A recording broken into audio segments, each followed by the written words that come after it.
छत्रपती संभाजीनगरात धडाकेबाज कारवाई, मग नाशिकमध्ये गुटखा माफियांवर कारवाई का नाही?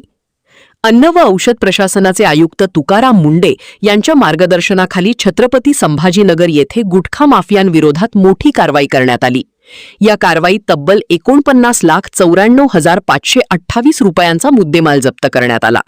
मात्र या कारवाईनंतर नाशिक जिल्ह्यातील नागरिकांकडून एकच प्रश्न उपस्थित केला जात आहे।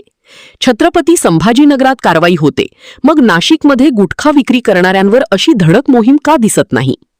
राज्याचे अन्न व औषध प्रशासन मंत्री नरहरी झिरवाळ यांचा जिल्हा म्हणून नाशिकची ओळख आहे। विभागाचे मुख्यालयही नाशिकमध्ये आहे।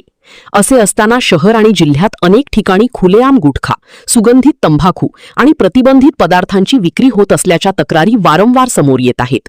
तरीही मोठ्या प्रमाणावर कारवाई होताना दिसत नसल्याने नागरिकांमध्ये नाराजी व्यक्त होत आहे। छत्रपती संभाजीनगर येथे केवळ एका दिवसात 5 वाहनांवर कारवाई करून लाखो रुपयांचा माल जप्त केला जातो, तर नाशिकमध्ये अशा प्रकारच्या मोठ्या कारवाया क्वचितच का दिसतात, असा सवाल नागरिक उपस्थित करत आहेत। नाशिक हे कुंभनगरी म्हणून देशभर प्रसिद्ध आहे।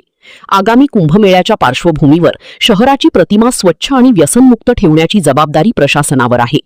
त्यामुळे मंत्री नरहरी झिरवाळ आणि आयुक्त तुकाराम मुंडे यांनी नाशिक जिल्ह्यात विशेष मोहीम राबवून गुटखा माफियांचे जाळे उद्ध्वस्त करावे, अशी मागणी नागरिकांमधून होत आहे। छत्रपती संभाजीनगरातील कारवाईने गुटखा माफियांमध्ये खळबळ उडाली आहे। आता नाशिकच्या अन्न व औषध प्रशासन विभागानेही अशीच धडाकेबाज कामगिरी करून दाखवावी, अशी अपेक्षा सर्वसामान्य नागरिक व्यक्त करत आहेत। स्टार 1 महाराष्ट्र न्यूजसाठी इरफान पठाण, नाशिक।